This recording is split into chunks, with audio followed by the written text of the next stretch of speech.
Debt is one of the biggest control myths in modern politics. I'm talking especially about national debt.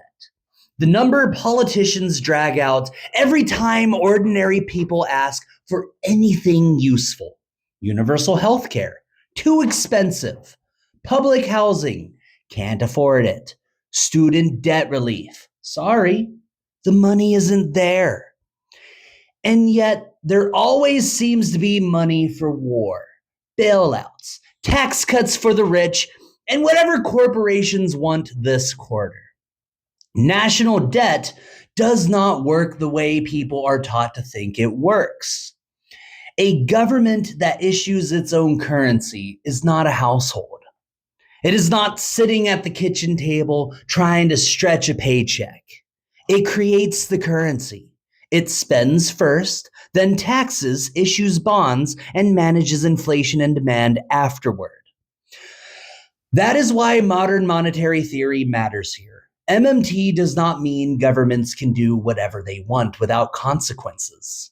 It means the real limit is not an accounting number. The real limit is productive capacity, workers, materials, energy, logistics, technology, land, ecological constraints. In other words, the real question is never, do we have the money?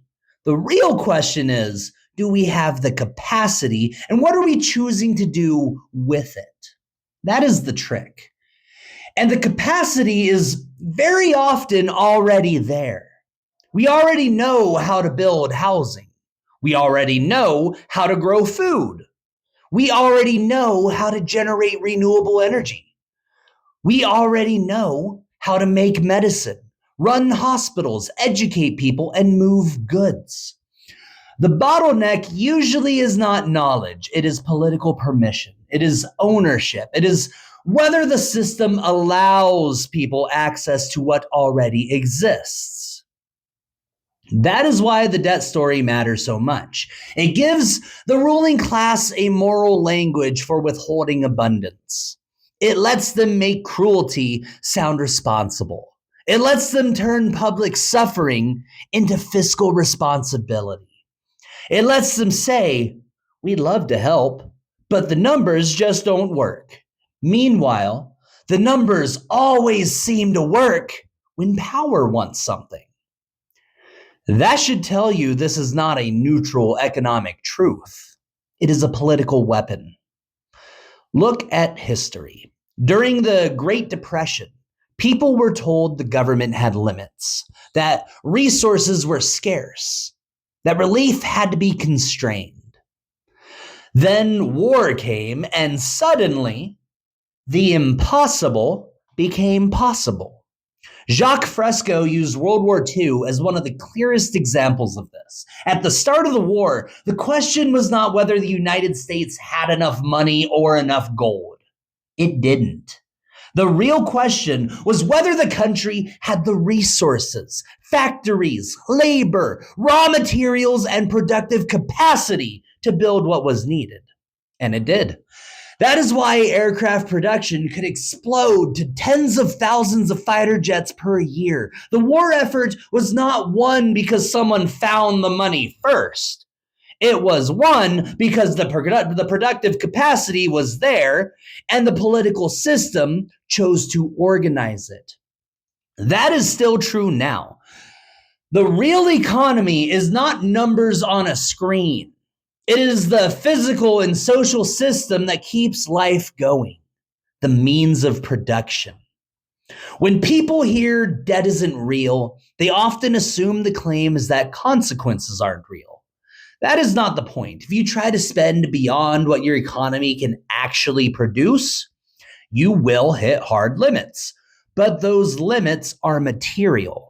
A sovereign currency issuer does not run out of dollars the way you run out of money. The actual danger is spending in ways that collide with real constraints while leaving ownership and production untouched. If you dump money into an economy where housing is artificially scarce, prices rise.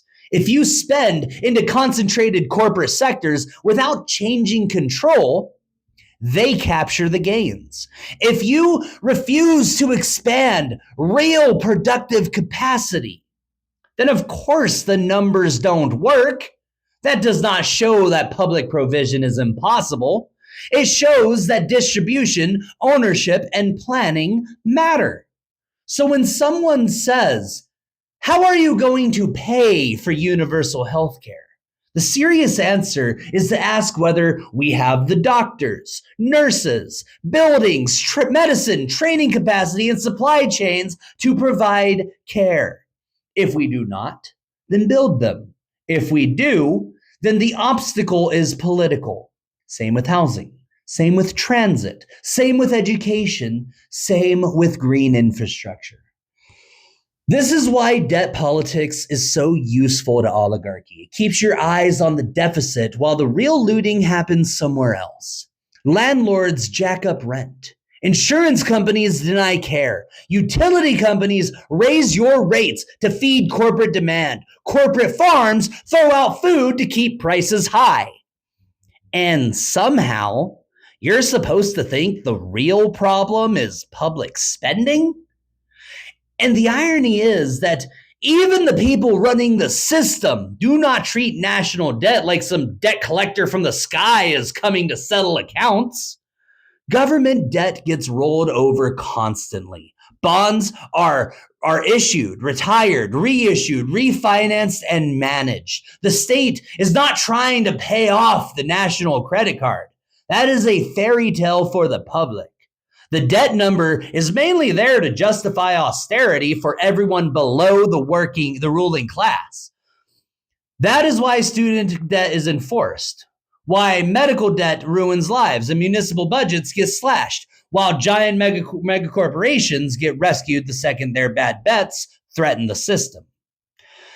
Now take that a step further. As automation improves, as renewable energy gets cheaper, as more production can happen locally, and as knowledge gets easier to spread, a lot of what we were taught to think of as permanently scarce starts looking scarce on purpose. Housing does not have to cost what it costs. Energy does not have to be this expensive. Education does not have to come with decades of debt. More and more, the problem is not that society cannot produce enough. The problem is that access is still being controlled. And once you can see that, the whole moral language around debt starts to sound ridiculous. Because then the question is no longer whether we can afford to meet human needs. The question is why anyone is still being denied them. At that point, the question is no longer whether we can produce enough. It is whether the system will allow enough. The purpose of civilization should be to make life livable. The purpose of political economy should not be to preserve debt markets, but rather to organize society in a way that supports human flourishing. If your child cannot get medicine because an abstract deficit target matters more than treatment, the problem is the system.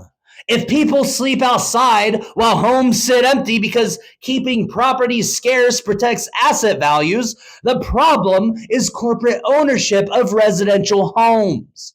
We need to stop organizing civilization around the assumption that basic human flourishing has to beg permission from finance. Because that is what this really comes down to. If a system can produce housing, energy, food, medicine, and education, then refusing to provide them is a political choice. The next stage of civilization is going to have to outgrow this.